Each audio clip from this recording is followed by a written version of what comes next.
Hello viewers, আশা করি সবাই ভালো আছেন। নতুন আরেকটি ভিডিওতে সবাইকে স্বাগত। আজকের ভিডিওটা হচ্ছে কিভাবে একটি নষ্ট সোল্ডারিং আয়রন আপনি রিপেয়ার করতে পারবেন বা ঠিক করতে পারবেন। তো সেক্ষেত্রে আমি একটি সোল্ডারিং আয়রন নিয়েছি। এটা হচ্ছে একটি 60 ওয়াটের সোল্ডারিং আয়রন। এটা হচ্ছে হিট হচ্ছে না বা তাপমাত্রা বাড়ে না। তো সেক্ষেত্রে এটাকে আমি আজকে খুব সহজেই রিপেয়ার করব। তো প্রথমে আমি এর ফ্রন্ট সাইড বা উপরের একেবারে যে বিটটা রয়েছে এই বিটটা আমি খুলে ফেলবো। তো বন্ধুরা, এখন আমি এই বিটটাকে আগে খুলে নিব।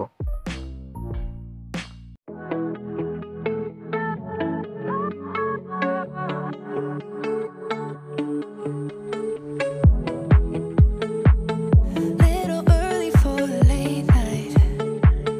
Yeah, we say we got time. What if I just want you now? তো সোল্ডারিং বিটটা খোলা শেষ করে ফেলেছি। এখন আমি এটার যে নিচের অংশ আছে বা ভিতরের সার্কিট অংশ আছে বা সোল্ডারিং আয়রনের যে কয়েলটা রয়েছে সেটি খুলে ফেলবো। তো প্রথমে এই মাথাটা খুলে নেব।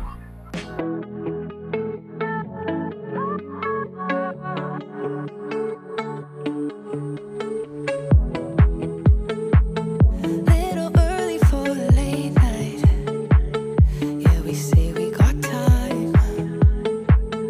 What if I just want you now?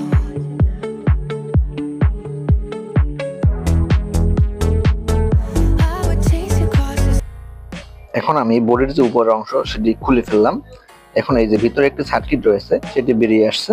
তো সার্কিটের সাথে কয়েলটির একটি কানেকশন রয়েছে। তো আমি এই কয়েলটির কানেকশনটা খুলে নেব। তো এর জন্য আমি প্রথমে এই যে একটি সুইচ রয়েছে অন অফ এবং লো এবং হাই এর, তো ওই সুইচের উপরের অংশটি তুলে ফেলবো।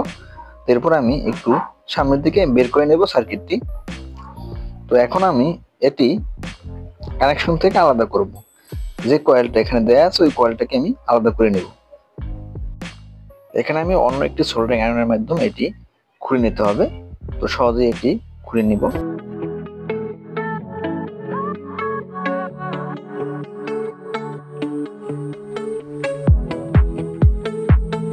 little early for a late night. Yeah, we say we got time. What if I just want you now? খুব সহজেই সোল্ডারিং আয়রনের মাধ্যমে সার্কিট থেকে পুরাতন কয়েলটি আলাদা করলাম। এখন আমি এই কয়েলটি সামনের দিক থেকে বের করে নেব। তো দেখুন, এটা অনেক পুরাতন হয়ে গেছে, যার কারণে এটি কেটে গেছে বা কাজ করতেছে না। তো এখন আমি এই যে একটি নতুন 60 ওয়াটের কয়েল নিলাম। এটা হচ্ছে একটি 60 ওয়াট কয়েল, যেটা আপনি লোকাল দোকানে যে কোনো পাইকারি এবং ইলেকট্রনিক্স যে কোনো খুচরা মার্কেটে পেতে পারেন। সেক্ষেত্রে খুবই কম মূল্যে একটি আপনি সংগ্রহ করতে পারেন। তো বিভিন্ন জায়গা ভেদে বিভিন্ন রকম দাম হয়ে থাকে। তো এখন আমি এটি খুলে লাগিয়ে নেব। তো এটাতে দুটো স্ক্রু দেওয়া থাকে, যার কারণে আপনার পুরাতন স্ক্রু দুটি ফেলে দিলেও কাজ করতে পারবেন। তো এখন আমি এটিকে যে উপরের অংশটি আছে সেখানে কয়েলটিকে অ্যাডজাস্ট করে নেব। কয়েলটিকে অ্যাডজাস্ট করার সময় অবশ্যই একটু খেয়াল রাখবেন যাতে ক্যাবিনেটে কোনো সমস্যা না হয়।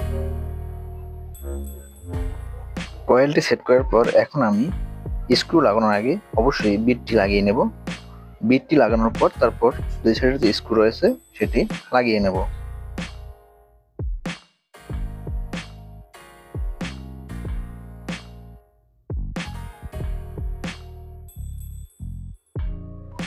অবশ্যই বিট লাগানোর সময় প্রয়োজন অনুযায়ী কতটুকু সামনের দিকে রাখা দরকার সেটা অবশ্যই খেয়াল করে স্ক্রু লাগিয়ে নেব।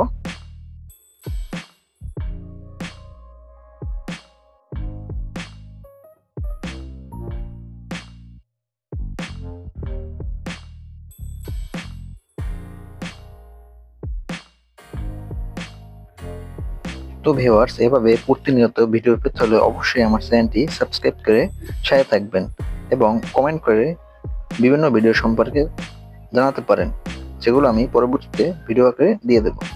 তো বন্ধুরা, এখন আমি এটি লাগিয়ে নিচ্ছি।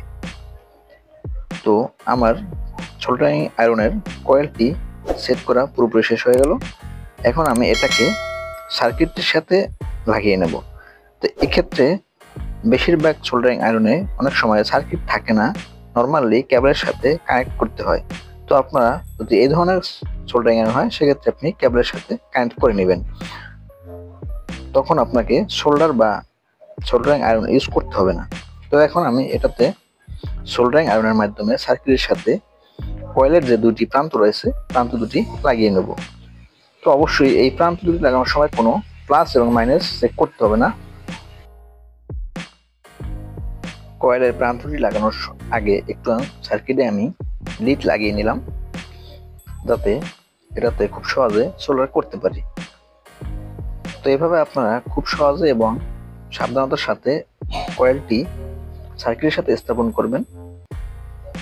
আরেকটি বিষয় লক্ষ্য রাখবেন, যে কোনো সময় সোল্ডারিং আয়রনের ইউজের ক্ষেত্রে অবশ্যই সাবধানতার সাথে ইউজ করবেন, যাতে আপনার হাতে বা কোথাও এটার হিট তাপমাত্রা লেগে না যায়। কারণ এর ফলে আপনার যদি কোথাও হাতে বা কোথাও লেগে যায় সেক্ষেত্রে আপনার শারীরিকভাবে সমস্যা হতে পারে। তো অবশ্যই এই দিকটা আমরা খেয়াল রাখবো। তো বন্ধুরা দেখুন, আমি খুব সহজেই এটাকে লাগিয়ে নিলাম।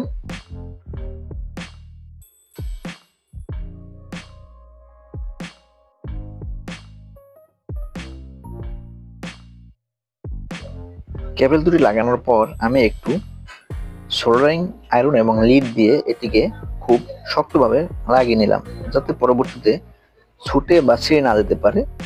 তো অবশ্যই আপনারা এটি খেয়াল রাখবেন।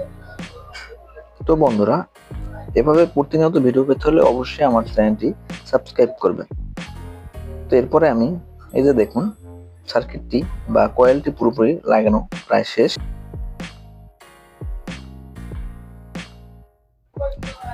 এই যে দেখে নিন, আমি খুব সুন্দরভাবে এটিকে সোল্ডারিং আয়রনের মাধ্যমে সহজেই লাগিয়ে নিলাম। এরপরে এখন আমি এটাতে প্লাস্টিকের বডিটার সাথে খুব ভালোভাবে লাগিয়ে নেব। তো প্রথমে আমি সার্কিটটাকে সুন্দর মতো স্থাপন করে উপরের যে সুইচের একটি অংশ রয়েছে সেটিতে ভালোভাবে লাগিয়ে দেব। তো অবশ্যই এই কাজগুলো করার সময় আপনারা সাবধানতার সাথে কাজ করবেন, যাতে কোনো ভুল বা সমস্যা না হয়। তো এই দেখুন, আমার সার্কিটটি পুরোপুরি লাগানো শেষ। এখন আমি এটি উপরের ঢাকনা সহ লাগিয়ে নেব, যাতে খুব সহজেই এটার সাথে অ্যাডজাস্ট হয়ে যায়। তো এখানে আমি ভুল করে আগে লিডটি লাগানোর ফলে এটি ভিতরে যাচ্ছে না। তো এখন আমি লিডটি খুলে আবার নতুন করে ভিতরে নিয়ে নিলাম। এই দেখুন,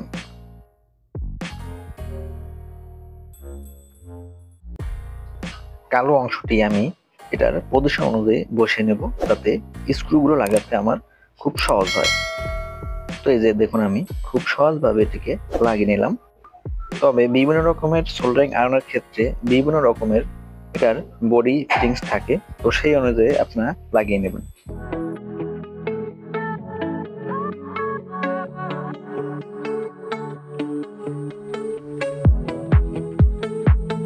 Little early for a late night. Soldering আয়রনটি পুরোপুরি ফিটিং করা শেষ হয়ে গেল। এখন আমি অবশ্যই এটি চেক করে দেখব যে কাজ করছে কিনা। তো এখন আমি এটাকে বিদ্যুতে কানেকশন করার সাথে সাথে এটাকে একটি ইন্ডিকেটর জ্বলে রয়েছে, যেটা আলোটা খুব কম, এর কারণে আমি ক্যামেরায় দেখাতে পারছি না। তো এই যে এটা হালকা করে হিট বা তাপমাত্রা বেড়ে গেছে, তো অবশ্যই এটা কাজ করবে। এই যে দেখুন, খুবই তাপমাত্রা হয়ে গেছে। তো বন্ধুরা, এভাবে প্রতিনিয়ত ভিডিও পেতে হলে অবশ্যই আমার চ্যানেলটি সাবস্ক্রাইব করবেন।